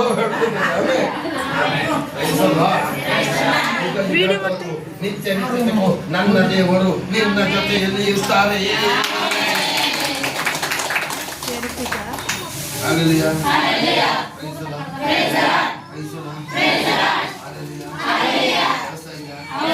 ಹಾಗಾದ್ರೆ ನನ್ನ ದೇವರು ಯಾರ ಜೊತೆ ಇದ್ದಾರೆ? ಹಾಗಾದ್ರೆ ಇನ್ನೊಂದು ವಾಕ್ಯ ಕೂಡ ರೋಮಪುರ 8ನೇ ಅಧ್ಯಾಯ 8:31. ಯಾರಾದ್ರೂ ಗಂಡಸರು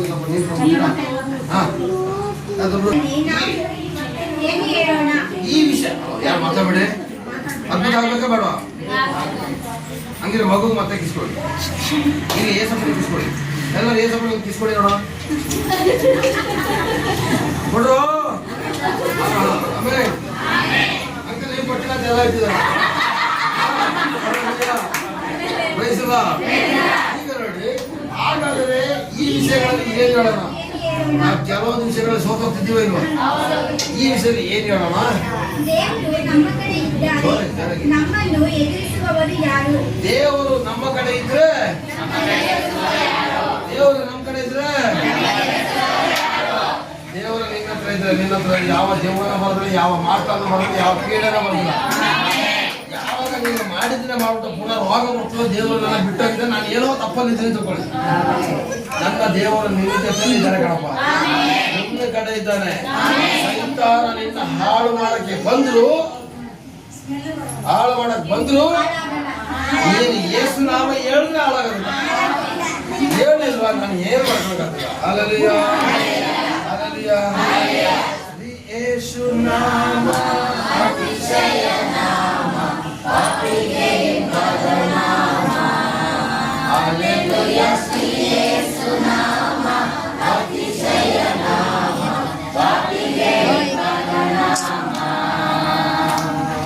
ಪಾಪ ಪರಿಹಾರಕ್ಕಾಗಿ ಪಾಪಿಗಳ ಹುಡುಕಿ ಧರಣಿಗೆ ಬಂದ ನಾಮ. ಪಾಪ ಪರಿಹಾರಕ್ಕಾಗಿ ಪಾಪಿಗಳ ಹುಡುಕಿ ಧರಣಿಗೆ ಬಂದ ನಾಮ. ಪಾಪರಹಿತ ಜೀವಿತದ ಮಾದರಿಯ ತೋರಿಸಿದ, ಪಾಪರಹಿತ ಜೀವಿತದ ಮಾದರಿಯ ತೋರಿಸಿದ ಪರಿಶುದ್ಧ ಪುಣ್ಯ ನಾಮ. ಹಲ್ಲೆಲೂಯಾ. ಯೇಸು ನಾಮ ಅತಿಶಯ ನಾಮ, ಪಾಪಿಗೆ ಇಂಪಾದ ನಾಮ.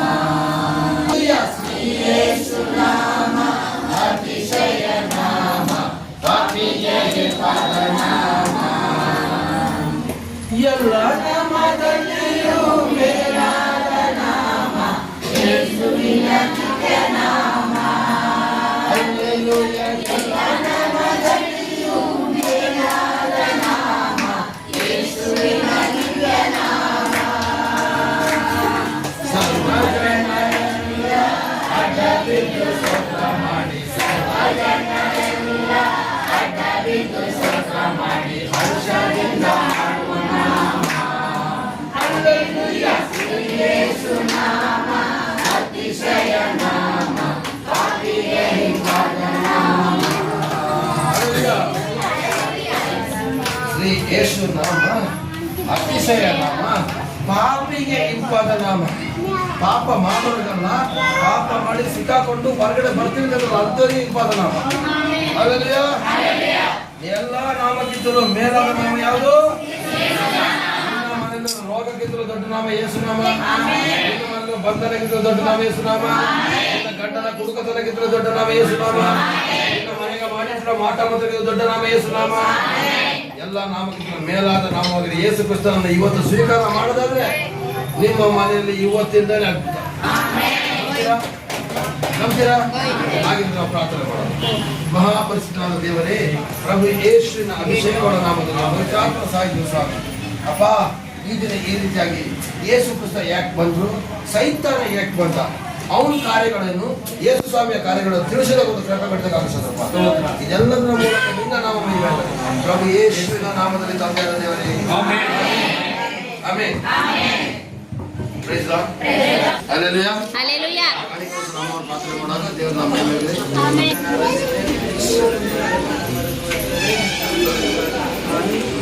ನಿನ್ನ ಕರುಣೆಗಾಗಿ ಸ್ತೋತ್ರ, ನಿನ್ನ ಪ್ರೀತಿಗಾಗಿ ಸ್ತೋತ್ರ ಸ್ವಾಮಿ. ನೀನು ಬರೆದಿರೋಂಥ ಆತ್ಮಗಳಲ್ಲಿ ನಿನ್ನ ಪಾದಕ್ಕೆ ಒಪ್ಪುತ್ತೇನೆ ಸ್ವಾಮಿ. ಆತ್ಮಗಳಲ್ಲಿ ಸ್ವಾಮಿ ಈ ವಾಕ್ಯವನ್ನು ಕೇಳಿ ರಕ್ಷಣೆ ಹೊಂದ್ಕೊಳ್ಳೋ ಹೋಗುವಂತ ಕೃಪೆ ಕೊಡ್ತೀಯ ತಂದೆ. ಅದಕ್ಕಾಗಿ ಸ್ತೋತ್ರ. ಇನ್ನು ಬರೋ ವರ್ಷ ಗಂಟೆ ಅದ್ದೂರಿಯಾಗಿ ಈ ಸಭೆ ಇನ್ನು ಬೇರೆ ಸಭೆ ಉತ್ತಮವಾಗಿರೋ ಸಭೆ ಕೊಡ್ತೀಯ ಈ ಕಾಣಿಕೆಯನ್ನು ನಿಮ್ಮ ಪಾದಕ್ಕೆ ಒಪ್ಪುತ್ತಿದ್ದೀನಿ ಸ್ವಾಮಿ. ಕೊಟ್ಟವ್ರ ಕೈಗೂ ಸ್ತೋತ್ರ, ಕೊಡದವ್ರ ಕೈಗೂ ಸ್ತೋತ್ರ ಸ್ವಾಮಿ. ಇನ್ನು ಮುಂದೆ ಹೆಚ್ಚೆಚ್ಚಾಗಿ ಹೇರಳವಾಗಿ ಕೊಡತ್ತ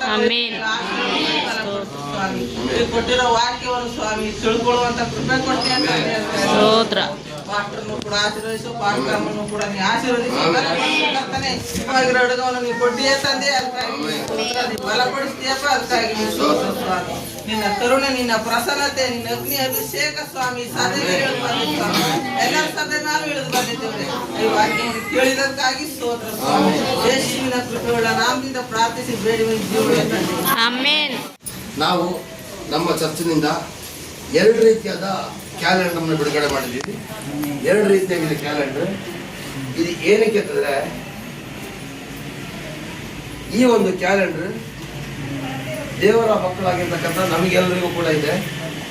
ಯಾಕೆ ದೇವರ ಮಕ್ಕಳು ಲೋಕದ ಮಕ್ಕಳು ಸಪರೇಟ್ ಮಾಡ್ತಾರೆ ಕೇಳಬೇಡಿ. ಯಾಕಂದ್ರೆ ಇಲ್ಲಿ ಒಂದೊಂದು ಡೇಟಿಗೂ ಒಂದೊಂದು ವಾಕ್ಯ ಇದೆ. ಆ ವಾಕ್ಯನ ಹಿಡಿದು ಪ್ರಾರ್ಥನೆ ಮಾಡ್ಲಿದ್ದೇಳಿ ಇದನ್ನ ಮಾಡೋದು. ಯಾಕೆಂದ್ರೆ ಇದು ಬೇರೆಯವರು ಇಂಟ್ರೆಸ್ಟ್ ಇದ್ದವರು ಮಾಡೋದಿಲ್ಲ. ಈ ಒಂದು ಕ್ಯಾಲೆಂಡರ್ ನಾನು ಯೇಸು ನಾಮದಲ್ಲಿ ನಮಗೆ ಬಿಡುಗಡೆ ಮಾಡಬೇಕಾಗಿದ್ದಾರೆ. ಹಾಗೆ ಈ ಕ್ಯಾಲೆಂಡರ್ ನಾವು ಯೇಸು ಸ್ವಾಮಿನ ನಂಬದೇ ಇರತಕ್ಕಂಥ ಕೆಲವೊಂದು ಜನಗಳಿದ್ದಾರೆ, ಅವ್ರ ಮನೆಗಳಿಗೆ ಕೊಂಡೋಗ್ತಾರೆ. ಯಾಕೆಂದ್ರೆ ಅದರಲ್ಲಿ ಅಮಾವಾಸ್ಯೆ, ಹುಣ್ಣಿಮೆ, ಅದು ಎಲ್ಲ ಇದೆ. ಜೊತೆಗೆ ಅಲ್ಲಿ ಯೇಸು ಸ್ವಾಮಿ ವಾಕ್ಯನೂ ಕೂಡ ಇದೆ. ಅವ್ರ ಮನೇಲಿ ಇಟ್ಟಾಗ ಯೇಸು ಸ್ವಾಮಿ ಅವ್ರ ಕುಟುಂಬದಲ್ಲೂ ಕೂಡ ಕಾರ್ಯ ಮಾಡಲಿ ಅಂತ ಪ್ರಾರ್ಥನೆ ಮಾಡಿಕೊಂಡು ನಾವು ಕೊಡೋದ್ರೆ ನಾವು ತೀರ್ಮಾನ ಮಾಡಿದ್ದೀವಿ. ಇದಕ್ಕೆ ಸ್ವಲ್ಪ ಏನ್ ಮಾಡೋದವ, ನಾನೇ ದೊಡ್ಡದಾಗಿ ಪ್ರಾರ್ಥನೆ ಮಾಡೋದು ಮೈಕಲ್ ವರ್ಷ ಮಾಡ್ತೀನಿ. ವರ್ಷ ಅಡ್ಜಸ್ಟ್ಮೆಂಟ್ ಮಾಡ್ಕೊಳ್ಳಿ. ಇದೊಂದು ವರ್ಷ ಅಡ್ಜಸ್ಟ್ಮೆಂಟ್ ಮಾಡ್ಕೊಳ್ಳಿ. ಏನ್ ಮಾಡೋಕ್ಕಾಗ ರೂಮ್ ಪಂಚಿ ಬಗ್ಗೆ ಸೊಂಟದಾಗ ಬಂದ್ಬಿಡ್ತು. 2 ಥರದ ಕ್ಯಾಲೆಂಡರ್ ರೆಡಿ ಮಾಡಿದ್ದೀವಿ. ಈ ಕ್ಯಾಲೆಂಡರ್ ಅಲ್ಲಿ ಎಲ್ಲ ಹಬ್ಬಗಳು ಎಲ್ಲ ಕೂಡ ಇದೆ. ದಯವಿಟ್ಟು ಹಬ್ಬಗಳು ಇದ್ದಾಗ ನೀವು ಏನ್ ಮಾಡ್ಬೇಕು ಗೊತ್ತಾ, ಹಬ್ಬಗಳ ದಿವಸ ಹೆಚ್ಚಾದ ಪ್ರಾರ್ಥನೆ ಮಾಡಬೇಕು. ಅದಕ್ಕೆ ಈ ಕ್ಯಾಲೆಂಡರ್ ಕೆಳಗಡೆ ಭಾಗದಲ್ಲಿ ಬರ್ತಿದ್ದೀನಿ, ರಜಾ ದಿನಗಳಲ್ಲಿ ಹೆಚ್ಚಾಗಿ ಪ್ರಾರ್ಥಿಸಿ ಅಂತೇಳಿ. ಇದನ್ನ ನೀವು ಪ್ರಾರ್ಥನೆ ಮಾಡಿ ಆಶೀರ್ವಾದ ಮಾಡಿ ಇದನ್ನ ತೆಗೆದುಕೊಂಡು ಹೋಗಿ ದೇವರು ನಿಮ್ಮ ಮನೆಯಲ್ಲಿ ಈ ವರ್ಷ ಏಸಪ್ಪ ಕಾರ್ಯ ಮಾಡ್ತೀವಿ.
ನಮ್ಮ ಲೋಕದ ರಕ್ಷಕನು ಜನಿಸಿ ಬಂದನು ನಮ್ಮ ಲೋಕದ ರಕ್ಷಕನು ಜನಿಸಿ ಬಂದನು ನಮ್ಮ ಲೋಕದ ರಕ್ಷಕನು. ಪವಿತ್ರಾತ್ಮ ಸಹಿಸಲು ನಾವು ಮತ್ತೆ ಅಭಿಷೇಕದ ಸೇವಕರಾಗಿರ್ತಕ್ಕಂಥ ಪೌಲರಾಜರವರು ನಾವು ಇಲ್ಲಿ ಎಣ್ಣೆಭಿಷೇಕ ಮಾಡುವಾಗ ತಂದೆ ಮಗ ಪವಿತ್ರಾತ್ಮ ಎಣ್ಣೆಭಿಷೇಕ ಮಾಡುವಾಗ ಇವರ ಮನೆಯ ಬಂಧನಗಳು ಬಿಟ್ಟೋಗಲಿ, ಕಾಲ ಸಮಸ್ಯೆಗಳು ಬಿಟ್ಟೋಗಲಿ, ಅಂಧಕಾರ ಶಕ್ತಿಗಳು ಬಿಟ್ಟೋಗಲಿ, ದೆವ್ವಪೇಟೆ ಶಕ್ತಿಗಳು ಬಿಟ್ಟೋಗಲಿ. ಕ್ರಿಸ್ಮಸ್ ಹಬ್ಬದ ಒಂದು ಶಕ್ತಿಯನ್ನು ಅವರಿಗೆ ತೋರಿಸಿಕೊಡ್ತಿಲ್ಲ ಎಲ್ಲದರ ಮೂಲಕ ನಿನ್ನ ನಾಮ ಮಹಿಮೆ ಆಗಲಿ. ನಾವು ಯೇಸುವಿನ ಅಭಿಷೇಕಗಳ ನಾಮದಲ್ಲಿ ಬೇಡಿ ಬಂದಿದ್ದೇವೆ. ಪರದಲ್ಲಿ ಶುಭ ವೇಳೆ ರಕ್ಷಕನು ನಿನ್ನ ಕರೆಯುವನು ರಕ್ಷಣೆ ಒಂದು ನೀಡಿದ್ದು ಗಗನದಲ್ಲಿ ಈ ವಾರ್ತೆಯ ಸಾರಲು ಗುರುಗಳು ಜೋಯಿಸಲು ಕ್ರಿಸ್ತೇಸುವ ಕಂಡರು. ಗುರುಗಳು ಗಗನದಲ್ಲಿ ಈ ವಾರ್ತೆಯ ಸಾರಲು ಗುರುಗಳು ಜೋಯಿಸಲು ಕ್ರಿಸ್ತೇಸುವ ಕಂಡರು. ಅರ್ಪಿಸಿರಿ ಉಪಬೋಳ ಬಂಗಾರವನ್ನು ಅರ್ಪಿಸಿರಿ ಉಪಬೋಳ ಬಂಗಾರವನ್ನು ಕ್ರಿಸ್ತನು ಜನಿಸಿದ ಶುಭ ವೇಳೆ ಇಹ ಪರದಲ್ಲಿ ಶುಭ ವೇಳೆ ರಕ್ಷಕನು ನಿನ್ನ ಕರೆಯುವನು ರಕ್ಷಣೆ ಒಂದು ನೀನಿಂದು ಪ್ರಭು ಜನನ ಗಗನದಲ್ಲಿ ತೋರಲು ಕ್ರಿಸ್ತನಿನ್ನ ರಕ್ಷಕನೆಂದು ನಿನ್ನಲ್ಲಿ ತಾವೆಯು ಪ್ರಭು ಜನನವ ಗಗನದಲ್ಲಿ ತೋರಲು ಕ್ರಿಸ್ತನಿನ್ನ ರಕ್ಷಕನೆಂದು ನಿನ್ನಲ್ಲಿ ಶ್ರೀ ಯೇಸುವು ನಿತ್ಯ ಜೀವವ ನೀಡುವನು. ಶ್ರೀ ಯೇಸುವು ನಿತ್ಯ ಜೀವವ ನೀಡುವನು. ಕ್ರಿಸ್ತನು ಜನಿಸಿದ ಶುಭ ವೇಳೆ ಇಹ ಪರದಲ್ಲಿ ಶುಭ ವೇಳೆ ರಕ್ಷಕನು ನಿನ್ನ ಕರೆಯುವನು ರಕ್ಷಣೆ ನಿಂದು ನೀನಿಂದು ಆನಂದವೇ ಆನಂದ ಸಂತೋಷವೇ ಆನಂದವೇ ಆನಂದ ಸಂತೋಷವೇ ಕ್ರಿಸ್ತನು ಜನಿಸಿದ ಶುಭ ವೇಳೆ ಇಹ ಪರದಲ್ಲಿ ಶುಭ ವೇಳೆ ರಕ್ಷಕನು ನಿನ್ನ ಕರೆಯುವನು ರಕ್ಷಣೆ ಒಂದು ನೀಡು.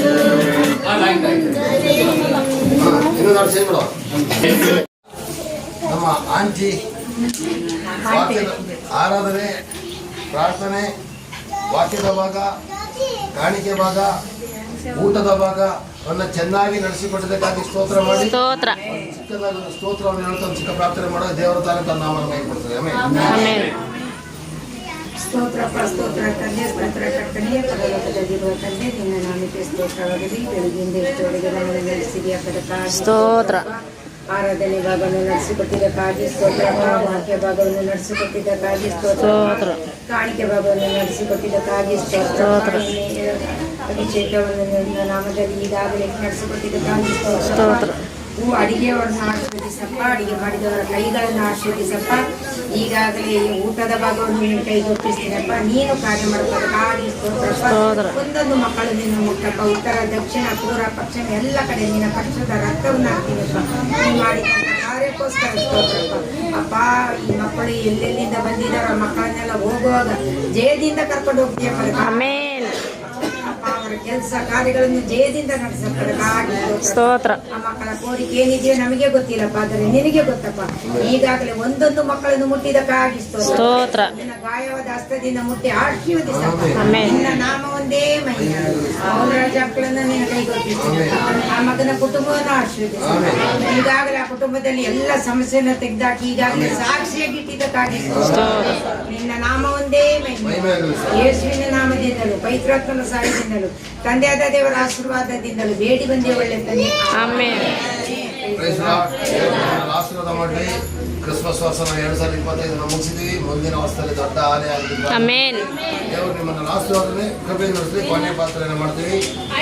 ತಂದೆಯಾದ ದೇವರ ಪ್ರೀತಿ, ಪ್ರಭು ಯೇಸು ಕ್ರಿಸ್ತನ ಕೃಪೆ, ಪ್ರೀತಿಯ ಪವಿತ್ರ ಸಮುದ್ರವಾದ ಅನ್ಯತೆ ಇಂದಿಗೂ ಎಂದಿಗೂ ನಮ್ಮೊಂದಿಗಿರಲಿ. ಆಮೆನ್. ಆಮೆನ್. ಪ್ರಭು ಯೇಸು ನಾಮಕ್ಕೆ ಜಯ, ಜಯ. ಯೇಸು ರಕ್ತಕ್ಕೆ ಜಯ, ಯೇಸು ನಾಮಕ್ಕೆ ಸಂಪೂರ್ಣ ಜಯವಾಗಲಿ. ಆಮೆನ್. ದೇವರು ನಿಮ್ಮನ್ನು ಆಶೀರ್ವಾದ ಮಾಡಲಿ.